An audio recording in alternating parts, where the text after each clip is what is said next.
What if I told you that marketing hasn't really changed over the years? Probably think I was crazy, right? Well, before you stop listening to this episode, make sure you listen to what I'm going to say. Marketing really hasn't changed over time. The way we market has changed, but the concept of marketing has not changed. The reason why we market and the goals that we're trying to achieve has not changed. And I feel like this is something that I see a lot of organizations get stuck on. They're focused more on the ways that they're going to market without first having conversations about why they're doing it. What's the intent? What's the purpose?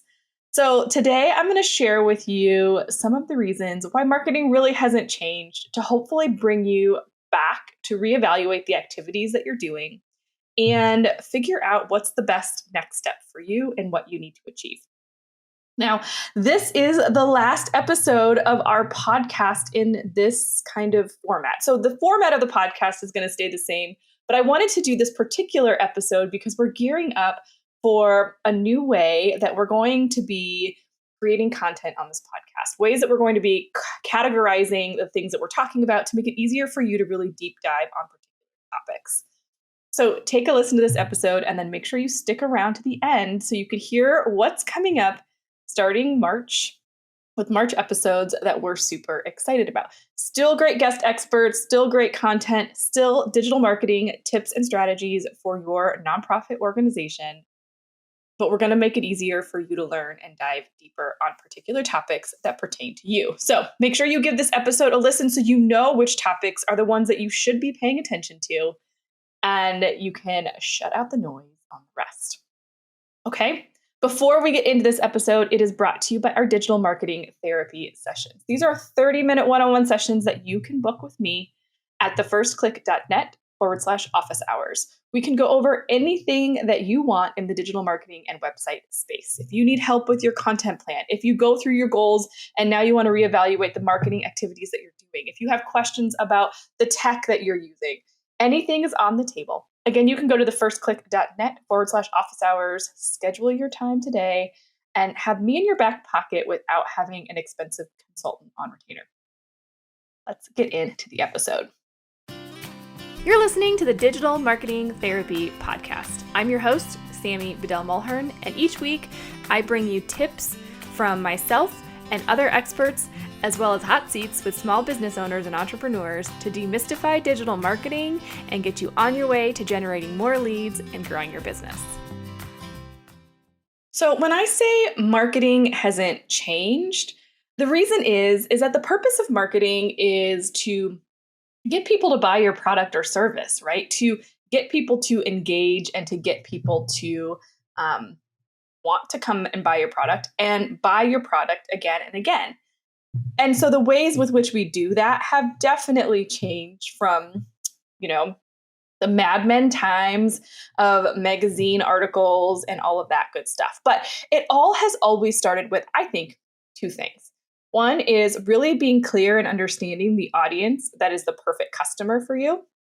And number two, making them feel like they're part of a community, making them feel like this is the best thing in the world to solve the problem that they have. Now, we know that there are people out there that do what we do. There are so many marketing podcasts. You choose to listen to mine. There are so many marketing consultants, website designers, and developers. My clients that choose to work with me choose to work with me. And the reason being is that we have connected on a more personal level. You like my style. You like the way that I coach, the way that I teach, the information that I bring. So it's not about who does it best. It's about who reaches the right audience the best. That's how we define success. And instead, in a lot of places in marketing, we get caught up in these vanity metrics like, oh, well, I have 3.5 million followers. I have 1,000, 100,000 million, trillion people on my email list. Like, we get caught up in these things that make us feel good, that we're not focusing on the reason that we're doing what we're doing and who we're talking to. So this goes way back. Like I said, I don't know if you've watched Mad Men. I was obsessed with it for a while. But even back then, when it was all magazine articles for the most part, right, or PR, you're still hyper targeting the publications that make sense for the audience that you're talking to. If you're doing direct mail, you're targeting people that fit a certain demographic. If you're reaching out via one-on-one calls for sponsorships, you're targeting companies that you think have the best alignment. So you're already doing this in a lot of offline fundraising and marketing areas. But when it comes to digital marketing, we almost like go into this tizzy of like, okay, we have to do everything. Nothing is working, yada, yada, yada. We also have to get out of this mind frame that it's going to happen like that, because it's not. Our marketing activities are things that are going to help us be sustainable in the long run, get us out of this feast or famine routine, right? It's like the ripple effect. Like if you drop a pebble in the water and then you see the rings that go out, right? Each one of those rings is some more engagement, some more increase in visibility, some more new donors coming in. But if we don't ever drop that pebble, then we're, not ever going to see any results. So we need to be thinking about it from a sustainable space over time, reaching the right audience and getting results. So marketing hasn't changed. So I want you to first think about, when was the last time that you sat down and really thought about the stories that you're telling and the impact that you're creating? And we've had a couple really great podcast episodes about this, so I will make sure to link those up in the show notes for you if you want some help with storytelling and brand messaging. But really thinking about, who are we talking to, why are we talking to them, and why do they care is going to be critical at getting started. Because that's when then we can decide what marketing activities are going to be the best for us to reach them. Plus, then you already have the story built out for yourself, and you can make it easier on what you're going to say and how you're going to say it and how you're going to talk to these people. That's point number one. The second thing is really then honing in on where your marketing activities are going to take place. And before you really determine all of the activities you're going to do, we want to start to match up. So these are our audience. This is our ideal audience. This is where they live. So my ideal audience, let's just say, is female nonprofit founders and owners of small to medium-sized nonprofits that are feeling burnt out and maybe just need some more resources and support, but they're not ready to hire somebody to help them with. So they're looking for a consultant to help them get to that next step, right? So I might target Pinterest. I might target Instagram. I might even target TikTok, because that's where those folks are, right? That's where they're living, and that's where I know I can have conversation with them. Maybe your ideal donor is a family with 2 parents and 2 kids, and the parents are looking for additional resources to provide value to their kids after school. You have an after school program. So maybe then your target is Facebook, maybe it's Instagram, maybe it's chatting with different networking groups or school programs, like networking with PTAs, right? You start to kind of build this out for where can you reach your audience, where your audience lives. Maybe it's a mom's group, right? So it may be that you limit your digital because you know your audience, you can reach them much better locally in an offline situation. So we don't have to spin our wheels on trying to do all the things. We can target them where they're at. And that's the beauty of paying attention to the story and the person and people that we're trying to target. And that is what about marketing has never changed. When we think about things like Nike versus Adidas, Coke versus Pepsi, these brands that are mega powerhouses, if you talk to people, they're probably pro one or the other, right?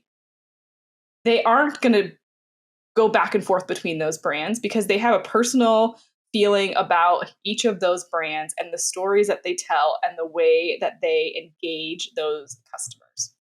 You can do the same on a smaller scale and just be really hyper focused. Okay, so now that you know what you're doing, you know where you're going, you know who you're talking to, Now it's time to craft the messages and craft the content that they care about. So this is the biggest thing that we see is organizations that want to share all of the things that we do. This is what we do. This is why we're great. This is what we do. And that's awesome.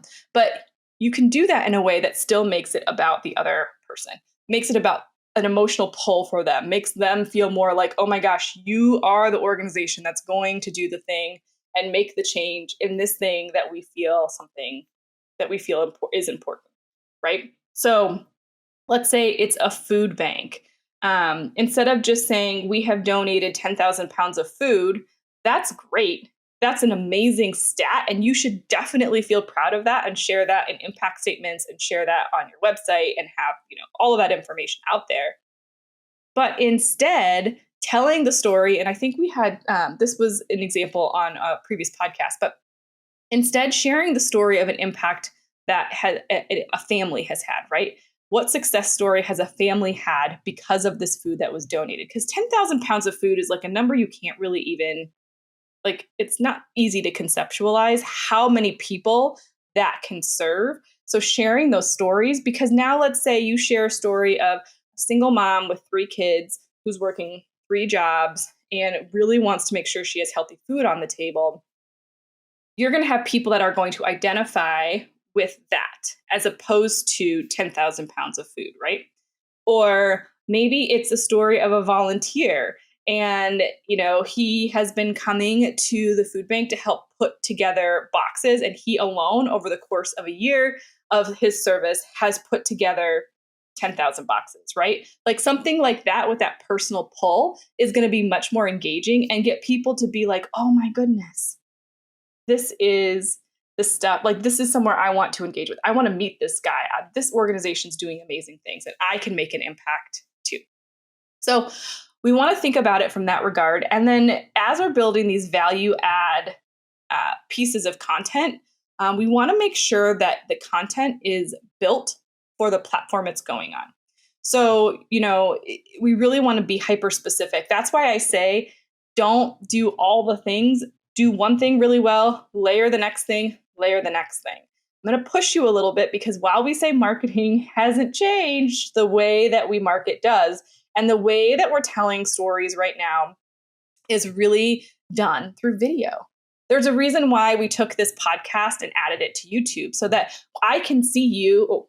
I can't see you. You can see me and engage with me in another way. So if you want to have me in your ears and listen via podcast streamers, perfect. That's great. If you're somebody who wants to see the videos and see the guests and engage with us in that way, that's great. But we're giving people that opportunity to really personally connect. That's why I like podcasts over blogging, right? You get to hear my voice. You get to feel like you know me a little bit better. And I think it's just a great way to connect. So video is something that I'm going to challenge you to do more of. And this does not mean it needs to be complicated. It doesn't need to be overly edited and overly produced. It just needs to be thoughtful in the ways that what we're talking about and the way that we're crafting the story and building that engagement. Video is going to be critical as you start to expand and grow within the Gen Z space. Roll your eyes. They are not too young to be marketing to and not too young to be getting donations from.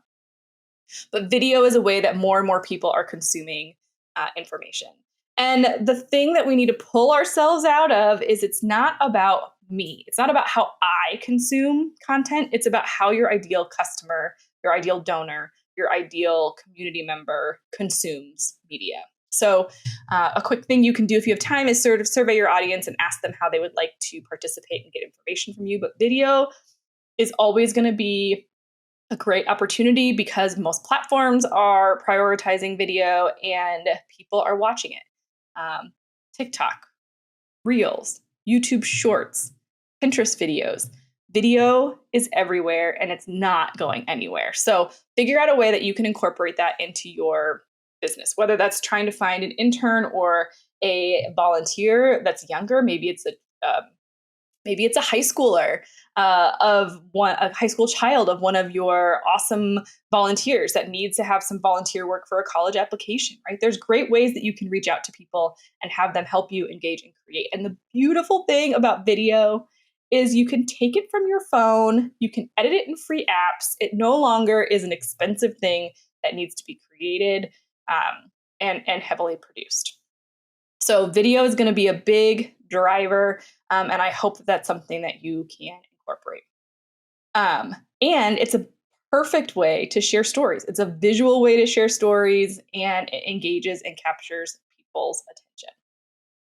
We'll talk more about that in future episodes, which I'm going to get to here in a second.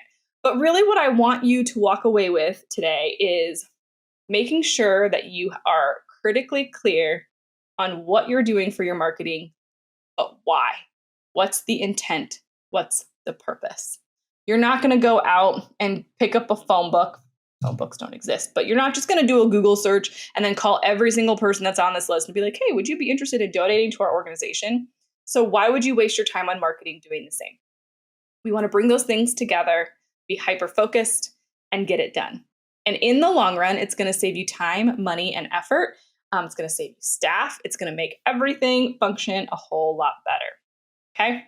So make sure you review who you're talking to, why you're talking to them. Maybe it's, I'm talking to this person because they're an ideal donor. I'm talking to this person because they would be perfect for the services we provide. I'm talking to this person because they'd be perfect to support us in our organization as a volunteer. Whatever it is, just make that list.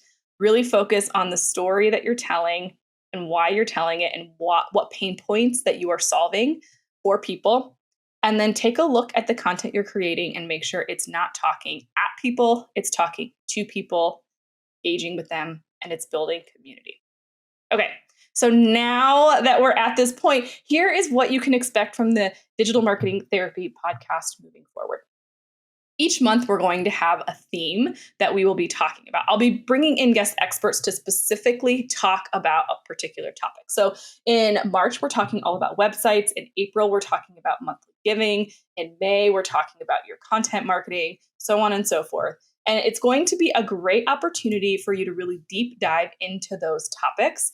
I hope that you'll listen every week, but I want to make sure that it's more important that it's easier for you to come back and say, okay, I'm working on X topic. I'm going to listen to these episodes. And then, of course, if you have any questions, I'm always available and here for you to follow up with. But that's what we're doing with the podcast moving forward. And I'm very excited about it because I think it will really help you understand one digital marketing topic that you can build on and grow with. Okay, so I'm excited. Our next episode is going to kick off the new topic of monthly audits and your website. So I hope that you'll join us because I really, truly feel like your website is the best tool you have in your toolbox. It's the thing that is going to work for you 24/7, and it is real estate that most organizations are not maximizing. So I hope this episode was helpful for you. Thank you so much for taking time to listen. I hope you'll subscribe wherever you listen so you don't miss out on a single episode. Still coming out on Tuesdays. Check us out on YouTube at The First Click Marketing, and make sure that you check out the show notes for the other storytelling and impact statement episodes that I mentioned here, because they'll be a great resource for you as you build out this plan. I appreciate you so much, and I'll see you in the next one.